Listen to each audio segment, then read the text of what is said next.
Hello students, आज हम लोग बात करेंगे EMF equation of an alternator कि अल्टरनेटर में जो ईएमएफ जनरेट होता है उसकी हम मैथमेटिकल इक्वेशन डिराइव करेंगे। और लेकिन उसके पहले आपको एक चीज़ ये पढ़नी पड़ेगी कि वोल्टेज रेगुलेशन। ठीक है, तो first we will study the voltage regulation, कैसे जनरेट होता है वोल्टेज जो है। उसके बाद फिर हम लोग ईएमएफ इक्वेशन डिराइव करेंगे। तो नाउ वोल्टेज जनरेशन। ठीक है, तो देखिए थ्री फेज सिंक्रोनस मशीन का कंस्ट्रक्शन वो सारी चीज़ें आप लोग पढ़ चुके हैं। इसमें क्या होता है कि जो रोटर होता है, रोटर भी आपने देखा, दो तरह के रोटर यूज होते हैं, एक सेलियंट पोल टाइप और दूसरा नॉन सेलियंट पोल टाइप और सिलिंड्रिकल रोटर। तो the rotor of the alternator is run at its proper speed by its prime mover. The prime mover is a machine which supplies the mechanical energy into the alternator. ठीक है, तो prime mover से क्या होता है कि rotor अपने proper speed पे मूव करता है। The prime movers used for slow and medium speed alternators are water wheels और hydraulic turbines। तो जो प्राइम मूवर यूज होते हैं, प्राइम मूवर मतलब वो मूवर जो इनिशियली रोटर को मूव कराते हैं। तो प्राइम मूवर जो स्लो और मीडियम स्पीड अल्टरनेटर्स के लिए, prime mover for slow and medium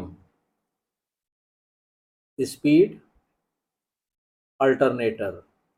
तो इसके लिए जो प्राइम मूवर यूज होते हैं वो कौन से यूज होते हैं? वो यूज होते हैं या तो वाटर व्हील्स यूज होता है, वाटर व्हील्स, या हाइड्रोलिक टरबाइंस यूज होती हैं, या हाइड्रोलिक टरबाइंस। ठीक है, ये तो होता है स्मॉल और मीडियम साइज के लिए। और जो लार्ज अल्टरनेटर होते हैं, लार्ज अल्टरनेटर के केस में प्राइम मूवर जो यूज होता है वो फॉर लार्ज अल्टरनेटर्स। जो प्राइम मूवर्स यूज होते हैं, प्राइम मूवर्स जो यूज होते हैं वो होती हैं स्टीम टरबाइन या गैस टरबाइन। तो स्टीम टरबाइन या, क्योंकि ज़्यादा पावरफुल होते हैं, गैस टरबाइन। ठीक है, अब इसमें क्या होता है कि क्योंकि ये स्टीम टरबाइन और गैस टरबाइन से क्या होता है कि इनकी पावर ज़्यादा होती है, तो जो मूवर है वो और तेज हाई स्पीड पे मूव कर सकते हैं। The steam turbine driven alternators are called turbo alternators और टर्बो जनरेटर। तो जो अल्टरनेटर स्टीम टरबाइन से ऑपरेट होते हैं, they are called turbo alternator या टर्बो जनरेटर। ये ध्यान रखिएगा। ठीक है, अब इसमें क्या होता है कि as the poles of the rotor move under the armature conductors on the stator, the field flux cuts the armature conductor. जब पोल मूव करेंगे, ठीक है, अंडर द आर्मेचर कंडक्टर, तो जो फील्ड फ्लक्स है cuts the armature conductor. Therefore, the voltage is generated in these conductors. This voltage is of alternating nature since poles of alternate polarity successively pass a given stator conductor. A three-phase alternator has a stator with three sets of winding arranged so that there is a mutual phase displacement of 120 degree. तो ये सब चीज़ें तो आप लोग पढ़ चुके हैं। These windings are connected in star to provide a three phase output. तो जनरली अल्टरनेटर में star three phase star winding use होती है, स्टार कनेक्शन यूज होता है। ठीक है, और तभी उसमें 120 डिग्री का डिस्प्लेसमेंट भी होता है। और स्टार कनेक्टेड वाइंडिंग से क्या होता है, हमें थ्री फेज आउटपुट मिलता है। क्लियर? तो इस तरह से वोल्टेज जनरेशन पूरा होता है किसमें? अल्टरनेटर में। और प्राइम मूवर कौन सा कहाँ यूज होता है ये हमने आपको बता दिया। अब हम लोग आज के टॉपिक पे चलते हैं, वो क्या है? EMF equation of alternator. तो ईएमएफ इक्वेशन ऑफ एन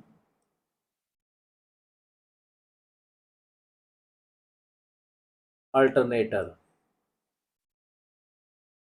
ठीक है, तो देखिए इसमें क्या होता है कि पहले हम मान लेते हैं कि से सपोज कीजिए जितने भी फॉर्मूले में सिंबल यूज होते हैं वो पहले फाई हो गया, पी हो गया, जेड पी हो गया, ठीक है, फिर टी पी हो गया, उसके बाद है एन, उसके बाद है एफ। अब हमें मालूम है कि फाई क्या है, तो फाई है यूजफुल फ्लक्स पर पोल इन वेबर्स। तो इसको हम लिख सकते हैं यूजफुल फ्लक्स पर पोल। तो 3 पोल होते हैं तो उसको 3 से मल्टीप्लाई कर देंगे। यूजफुल फ्लक्स पर पोल, और यूनिट क्या रहती है, वेबर। ठीक। पी क्या है, पी है total number of poles, total number of poles. उसके बाद जेड पी क्या है, टोटल नंबर ऑफ कंडक्टर्स और कॉयल साइड्स इन सीरीज और पर फेज। तो जेड पी हो गया आपका टोटल नंबर ऑफ कंडक्टर्स, या कॉयल साइड्स कह लीजिए, कॉयल साइड्स और इन सीरीज और पर फेज, यानी यहाँ पे भी 3 फेज है तो 3 से मल्टीप्लाई होगा। उसका टीपी क्या है, तो टीपी है आपका टोटल नंबर ऑफ कॉइल्स और टर्न्स पर फेज। तो इसको लिखिए टोटल नंबर ऑफ कॉइल्स और turns per phase. N speed हो गई, speed of rotation of rotor in revolution per second. तो speed of rotor in RPS. ठीक। और एफ क्या है, एफ हो गई frequency of generated voltage. F is the frequency of generated voltage. और फ्रीक्वेंसी किस में लेते हैं हम लोग, ये होता है आपका हर्ट्ज में। ठीक। तो ये तो जो आगे सिंबल यूज होना है वो हमने डिफाइन कर दिया। अब क्या होगा कि देखिए जो हमने यहाँ पे क्या लिखा है, फ्लक्स पर पोल क्या है, phi. Each stator conducts cuts a flux P phi. तो फ्लक्स पर फेज फाई है तो टोटल फ्लक्स कितना हो जाएगा, टोटल हो जाएगा पी इंटू फाई। और हर जो आपका कंडक्टर है, स्टेटर कंडक्टर, वो इस फ्लक्स को कट करेगा। टोटल फ्लक्स हो जाएगा इतना, वो इसको कट करेगा। तो the average value of generated voltage per conductor, average value of generated voltage और पर कंडक्टर, ये कितना हो जाएगा, ये हो जाएगा आपका फ्लक्स कट पर रिवॉल्यूशन। यहाँ फ्लक्स कट पर रिवॉल्यूशन, हर एक चक्कर में कितना फ्लक्स कट रहा है, और divided by time taken in one revolution, time taken in one revolution. और टाइम किस में आप लेंगे, ये तो आपका वेबर में आ जाएगा फ्लक्स, और टाइम हो जाएगा आपका सेकेंड्स में। ठीक। तो ये आ गया।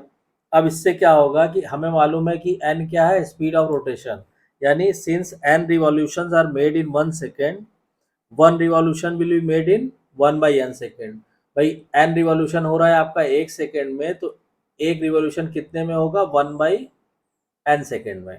ठीक है। तो इससे क्या निकल के आएगा कि therefore the time for one revolution of the armature is 1/n second, the average voltage generated पर कंडक्टर। यानी हम इसको लिख सकते हैं ई एवरेज बटे कंडक्टर, पर कंडक्टर अगर हम निकालेंगे तो ये आ जाएगा आपका टोटल फ्लक्स हुआ पी फाई, और टोटल टाइम लग रहा है 1/n। तो एक तरह से ये आ गया आपका n into P into phi volts, ये पर कंडक्टर आया। अब हमें मालूम है कि फ्रीक्वेंसी का हमें हमें जो फॉर्मूला हम लोग पढ़ चुके हैं, we know that frequency equal to क्या होता है, पी एन अपॉन 120। ठीक है। तो फ्रीक्वेंसी पी एन अपॉन 120 होता है। तो इसको हम क्या लिख सकते हैं, इसको अगर हम इसमें कर लेंगे तो ये हो जाएगा पी एन बाई 2। और यहाँ से पी एन इक्वल टू हम लिख सकते हैं 2F। ठीक, अब इस पी एन की वैल्यू आप क्या कीजिए, यहाँ रख दीजिए। तो यहाँ से क्या आएगा, ई एवरेज पर कंडक्टर इज इक्वल टू हो जाएगा 2F इंटू 5। ये हमने रख दिया। अब टोटल कंडक्टर्स कितने हैं, ZP पर फेज जो है, तो टोटल कंडक्टर कितने हैं, ZP। तो अगर इसको हम ई एवरेज पर फेज निकालेंगे, यानी हम यहाँ पे अगर फेज कर दें, तो यहाँ क्या होगा, 2F5 इंटू ZP। तो ये पर कंडक्टर की बजाय पर फेज आ जाएगा। अब इसके बाद हम क्या करेंगे, फर्दर सिंप्लीफाई। हमें मालूम है कि सिंस वन टर्न और कॉयल हैव टू साइड्स, एक टर्न या कॉयल जो है उसमें कितने साइड्स होते हैं, दो साइड्स होते हैं। तो यानी कि ZP इक्वल टू क्या हो जाएगा, ZP इक्वल टू हो जाएगा 2 टाइम्स ऑफ TP। इसको उस फॉर्मूले में रख देंगे तो ई एवरेज पर फेज कितना आ जाएगा, ये आ जाएगा 4F5 और TP हो जाएगा ZP की जगह। ठीक, ये इक्वेशन आ गई। अब हमें मालूम है कि for the voltage wave the form factor, we know that, आप इसको लिखिए, we know that for the voltage wave, for the voltage wave form factor क्या होता है, फॉर्म फैक्टर के एफ इजिकल टू क्या होता है, आरएमएस वैल्यू बटे average value, RMS value divided by average value, ये होता है। तो अब हमें मालूम है कि साइनसोइडल वोल्टेज के लिए, for a sinusoidal voltage, form factor की वैल्यू कितनी होती है, के एफ की 1.11 होती है। ठीक है, तो इसलिए आरएमएस वैल्यू कितनी हो जाएगी, hence the RMS value of the generated voltage, RMS value of the generated voltage per phase, voltage per phase is, ये क्या हो जाएगा आपका, ई आर एम एस पर फेज इज इक्वल टू सीधा सीधा आ जाएगा के एफ इंटू ई एवरेज पर फेज, ई एवरेज पर फेज, ये हो जाएगा। और के एफ के लोग देंगे तो ये हो जाएगा 1.11 इंटू 4F5 इंटू TP, ये आ गया।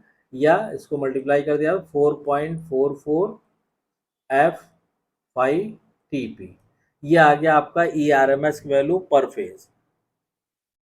अब जनरली क्या होता है कि ये आर एम एस को मेन, ये जो सफिक्स है आर एम एस, इसको लिखा नहीं जाता है।